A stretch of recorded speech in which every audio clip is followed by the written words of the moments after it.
There are over 10,000 studies over the last 30 years documenting safety and efficacy of a quality EPA DHA supplement. In terms of deficiency, how it might manifest: dry, flaky skin, dry eye discomfort, mood imbalances, poor circulation. Okay, wow. So a lot of things that a lot of people deal with.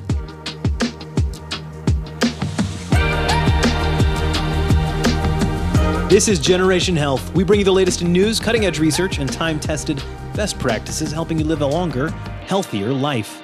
Sitting on the far end of the couch, Joey DiMatteo, PharmD, board-certified clinical nutritionist. How are you, sir? Very good, Tyler. Thank you. And to his left, my right, Dante DiMatteo, PharmD. How are you? Doing well. Thank you. Excellent. And to my left, Josiah Schweinberg, engineer extraordinaire. How are you? That is a big shoes to fill there. Yes. Extraordinaire. We've talked about this before. I'm just using appropriate language. You, sir, Wow. are extraordinary. Thank you. Good to be here. We're going to talk about a lot of fun stuff today, but first, my wife brought this up, and I thought, oh, yeah. The modern movie seems to have killed the soundtrack in the sense that, especially us 90s kids will remember, there were movies that the movie was whatever. You didn't go see it or you did. It didn't matter. You bought the soundtrack because you wanted the music. They were like great mixtapes of pop music. So the question is, what's the best movie soundtrack out there? And it has to be pop music. I don't want to hear about any John Williams, Star Wars, Superman. Those don't count. More composition. Yeah. Oh, man. Somebody else go. I should have given you a warning. I know. Drive. Yeah. Kavinsky. Drive's the first. Kavinsky. Yeah, that's the, man, I hadn't thought about that. That's a good one. That was Does a good that one. fit the... Yeah, it does. That'd be a little more electronic though, yeah? But it's rare. Yeah. That's rare these days that something like that hits. Yeah, That was good. That's a classic. What was the City of Angels? Is that what it's called? The Goo Goo Dolls. Yeah, that was Iris. a banger. That whole album was really good. Batman was sealed. Batman was sealed. Kiss from a Rose. Dude, yeah. Batman Forever. Yes. Yeah, Yeah. it's beautiful. Seal. Yeah, I never watched that movie, but I definitely listened to that soundtrack. Joey, you got something? The Bodyguard. Oh, yeah. Oh, wow. Yeah. That was a good one. But it seems like even these soundtracks it had that one hit. But that's what I'm saying. Think about But you're not modern, thinking like an modern accumulation of movies. Modern soundtrack. movies, they don't do that anymore. And I wonder why that is. All right, let's talk about what is going on behind the counter. News from behind the counter. If you deal with atopic dermatitis, also known as eczema, you may want to skip the salt. New research published in JAMA Dermatology shows that daily sodium intake may contribute to eczema flare-ups. The study, conducted by researchers at UC San Francisco, used data from 215,000 people in the UK Biobank, all between the ages of 30 and 70. Urine samples were analyzed for sodium intake, then cross-referenced with their medical records for diagnosis of atopic dermatitis, as well as the severity of the case as indicated by the prescription codes of those people. Because this is the UK Biobank, they have all of that data together from the NHS. Each additional gram of sodium in the urine correlated with a 16% higher likelihood of having an active case of eczema and an 11% higher likelihood of increased severity. But the researchers didn't stop there. They also looked at 13,000 US adults in the National Health and Nutritional Examination Survey and found that eating just 1 additional gram of sodium per day, roughly half a teaspoon of salt, if you're curious, was associated with 22% greater likelihood that someone had an active case of eczema. While this is just correlative data, it adds to the already huge pile of reasons to reduce your daily sodium intake. Reasons like lowering blood pressure, reducing cardiovascular disease, and improving kidney function, among others. So we love simple lifestyle modifications that can have a real impact on people's quality of life. With all of the other things a low sodium diet helps, it's probably not surprising to find yet another reason to avoid that when possible, especially if you have a history of atopic dermatitis. When it comes to health and lifespan, some people are genetically lucky and some are not. Things like hemophilia, some cancers, and hyperlipidemia that's high cholesterol, are heavily influenced by genetics and will all shorten your life. But if you, like me, are one of the unlucky folks, how much can a lifestyle offset those genetic factors? That was what researchers in China and Scotland were hoping to figure out. They used data from the UK Biobank, again, because that is a fantastic, huge pile of data. They used data from the UK Biobank to analyze 357,000 Brits to show that those with the highest genetic risks had a 21% higher chance of early death, regardless of lifestyle. That's the bad news. But people with unhealthy lifestyles had a 78% higher risk of early death, despite genetic factors. When they'd fully sussed out all the data, they found that a healthy lifestyle would mitigate 62% of the genetic risks, effectively adding just over 5 years of life to a person. Of course, that doesn't even take into account the quality of that life, which it's safe to guess would be better if you are healthier and having a healthier lifestyle. What did the researchers say was the optimal lifestyle for beating your genes and living as long as possible? Well, brace yourself. This is groundbreaking, absolutely shocking stuff. You ready? Take notes. Quote, never smoking, regular physical activity, adequate sleep duration, and a healthy diet, unquote. Yep, you heard it here first, folks. Those are the ways to stay healthier and live longer and beat your genetics, it turns out. I know that omega-3 fatty acids are critical. I know they're useful for brains and neurological health, and that's about the extent of it. Help me understand what is going on with our omega-3 essentials. Yeah, so omega-3 Complete is one of our core and most highly recommended products. So at the most basic level, it's a high concentration fish oil, provides 820 milligrams of EPA and DHA per soft gel. I think it's key in a product like omega-3 Complete is that it's a food source. This is not something synthesized in a lab. This is taken from nature. So what is the source A? Then from there, how are you turning it into a product? So the purification process. And then lastly, how are you checking to make sure that that purification process and sourcing is leading to a quality, pure product? So the source of omega-3 Complete is from the Chilean coast. It's one of the least industrialized shorelines in the world. So those fresh waters help provide, the cleanest and most sustainable fish source available for this. Okay. The production, just at a fundamental level, it's purified via vacuum distillation. So that ensures that it's free of heavy metals, pesticides, PCBs. They're polychlorinated biphenyls, which are used as plasticizers. Basically, they're used in heavy industry. So then from there, what's also critical, because no matter what you say, what the source is, what you're doing to it, what does it end up? So it's third-party tested. Okay. So it's not the manufacturer testing it. It's not us. It's a third independent party that has documented those concerns, the heavy metals, the pesticides, the PCBs. They are at non-detectable levels. Excellent. Okay. Also from there, now you've got a product, high quality product in a bottle.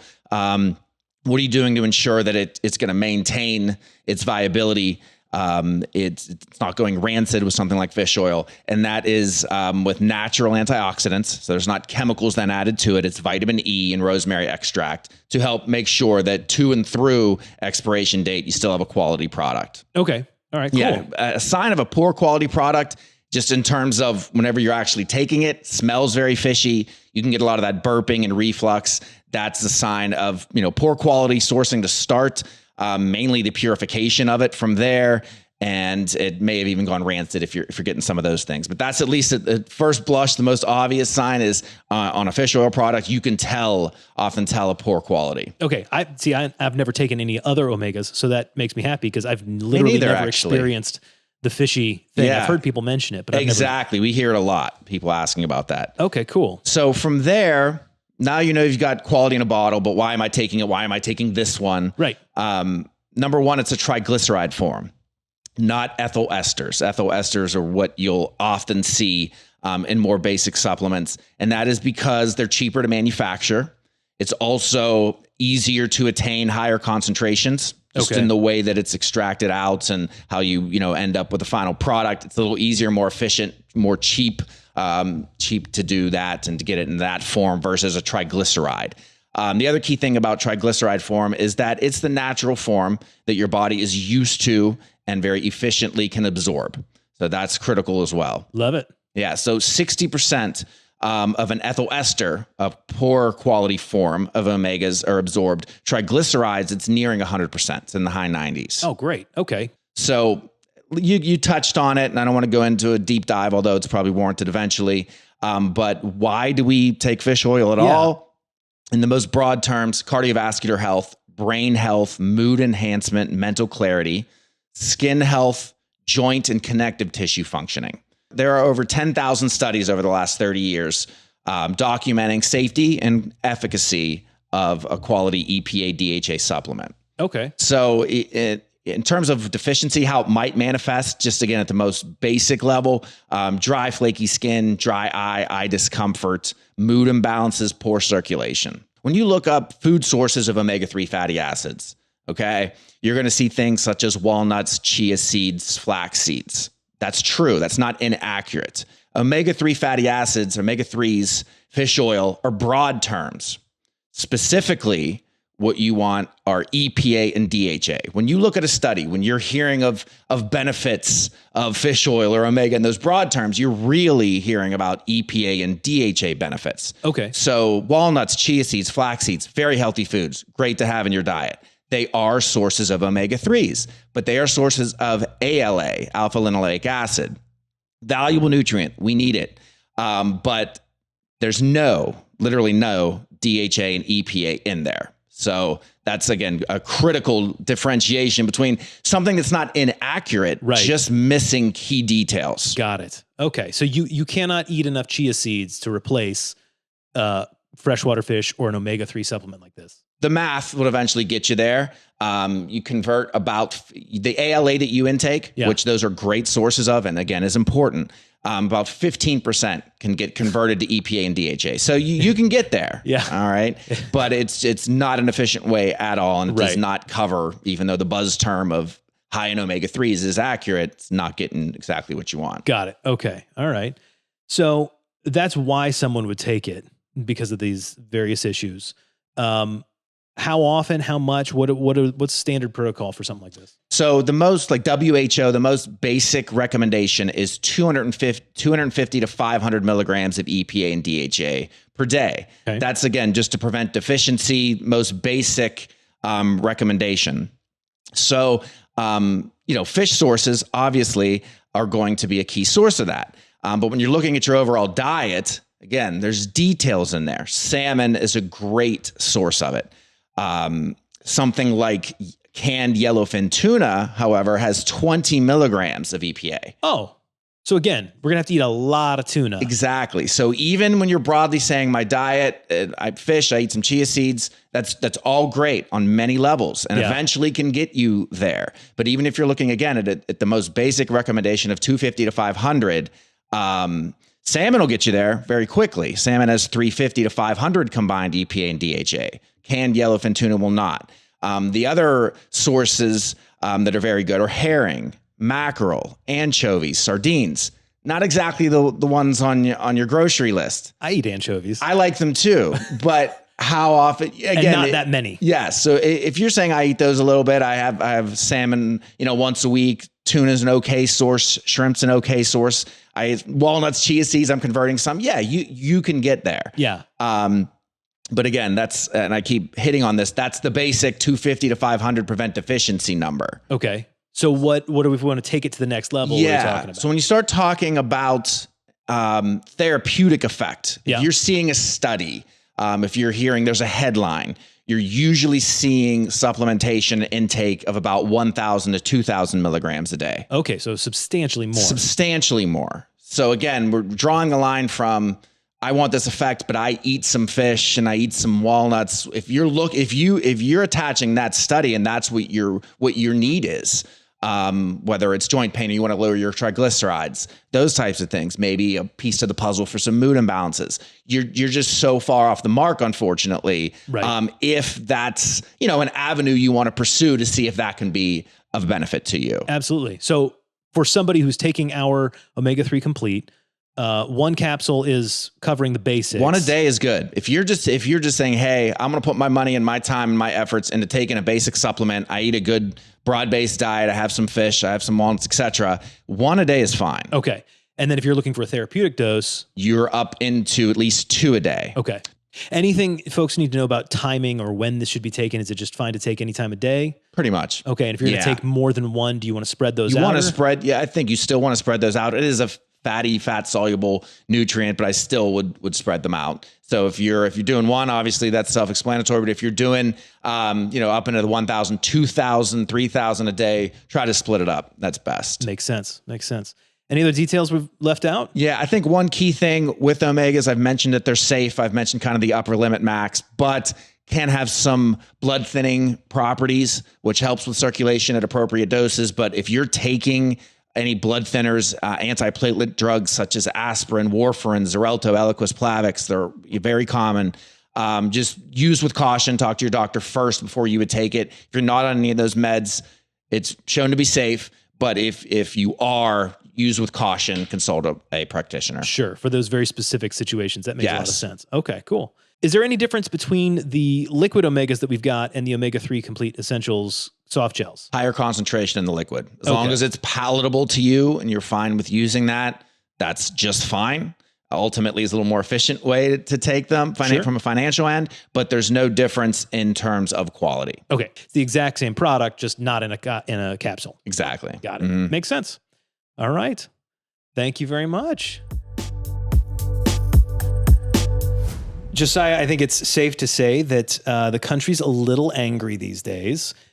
We're a little worked up about everything. There are strong opinions on pretty much every topic.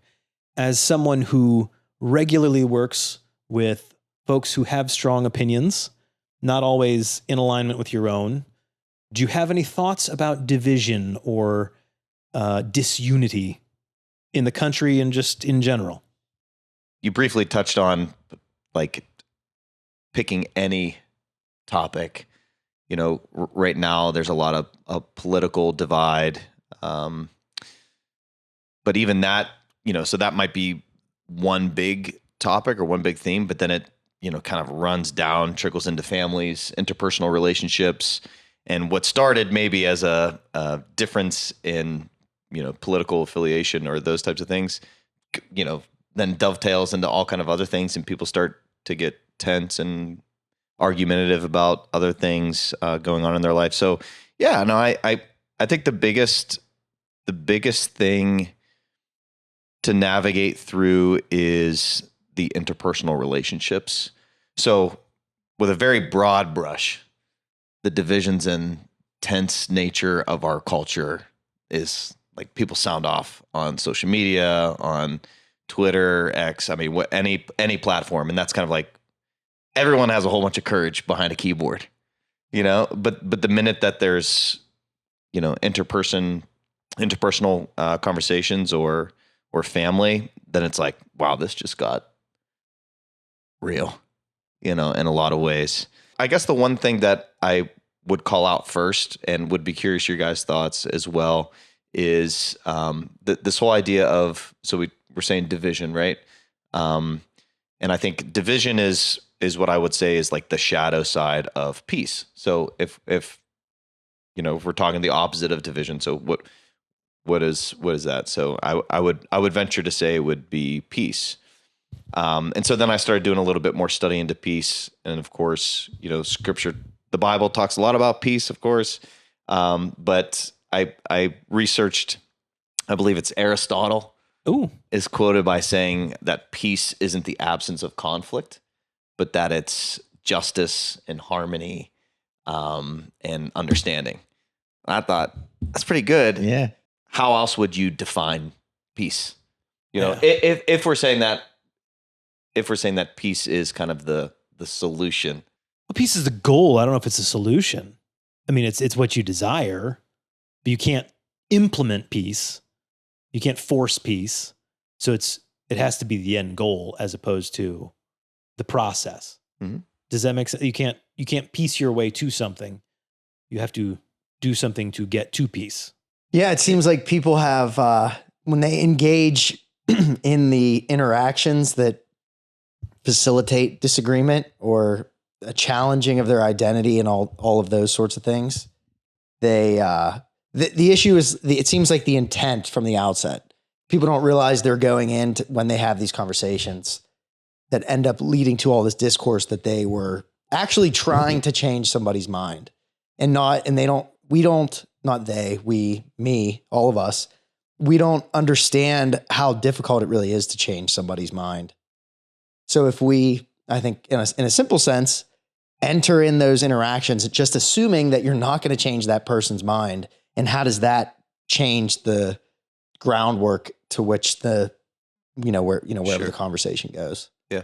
I would even, not that I would argue, but I would just push back and say, like, going into those conversations is not about winning the argument at all. It's not Right. even like, I just, that active listening. So some of the premarital counseling that I do, Dante would know about the whole section about communication and active listening, which, by the way, anytime I do premarital counseling or am honored to be asked for advice or pastoring, it's so humbling because some of the things to say, but then you look at your life and you're like, wow, I have So a you're difficult living it. time incorporating these things. I mean, same could be Yeah. true. Not that I have to make the correlation, but same could be true with any sort of like health, things like, which, by the way, thankful that each and every one of us practice what we preach when it comes to physical activity and nutrition and dietary supplements, But yeah, so in premarital counseling, we'll talk about active listening,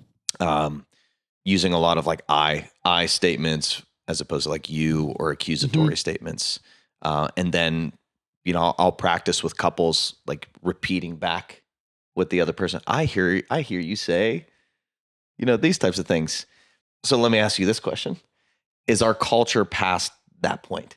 So people can do the hard work. The hard work is going to counseling or therapy, doing the hard work of self-awareness, learning about your makeup, your personality type and all those things. But not everybody's going to do that. And so then are there times when a not a harsh response, but you're having a disagreement with somebody, you don't want it to lead to division, but there's also, something else there that needs addressed.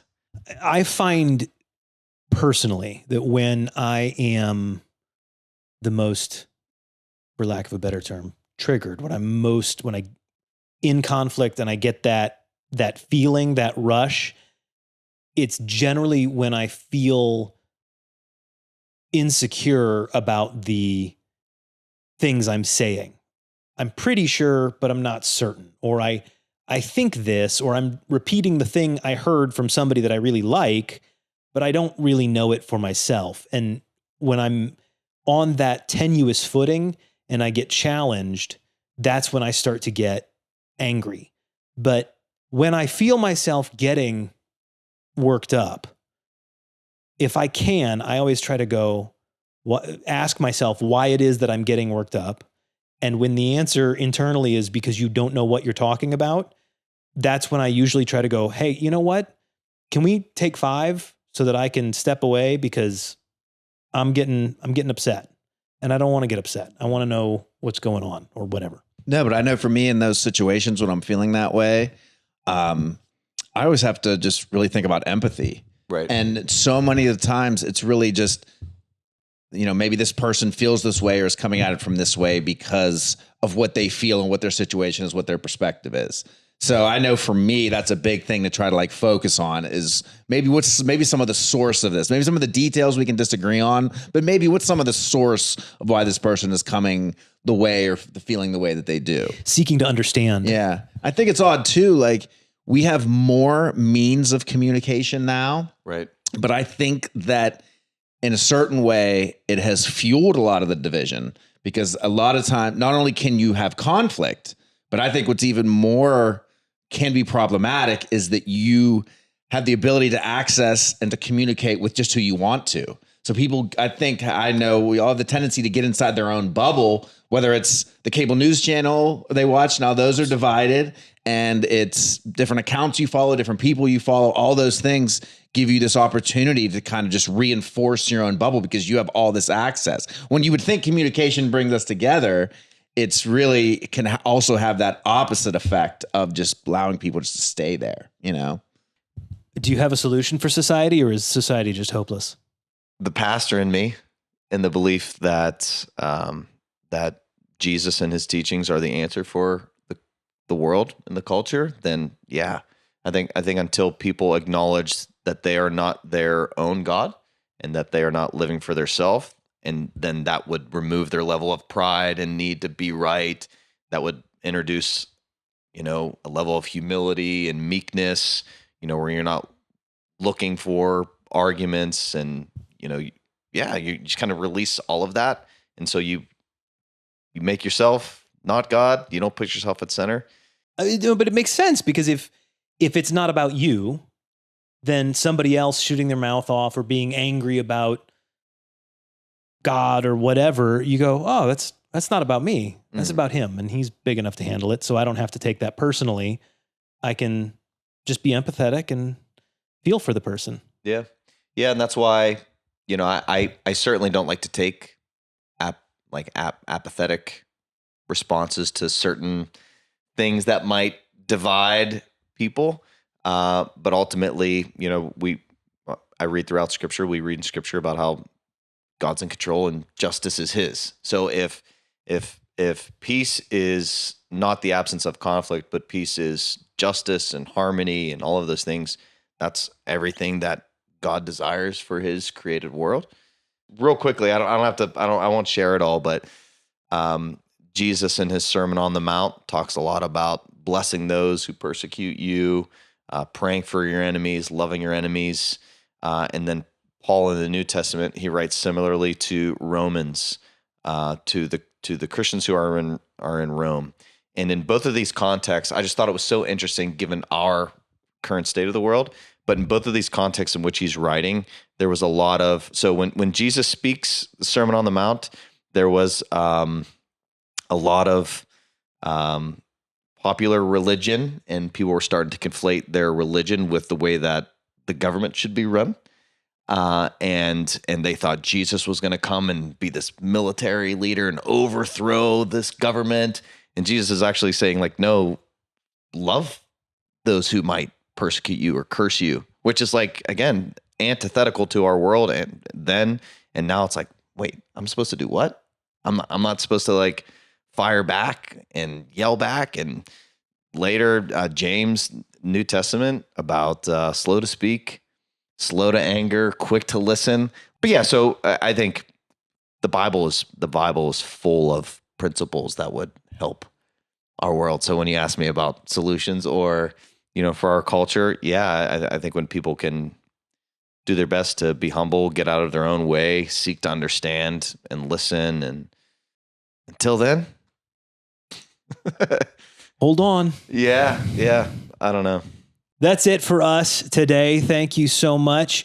If you wanted to check any of the notes that we mentioned, any of the studies or anything like that, all those show notes are available below wherever you're listening to or watching this episode. If you want to get any of the products we mentioned, those are available on our website. That's askjoedimatteo.com. That's askjoedimatteo.com.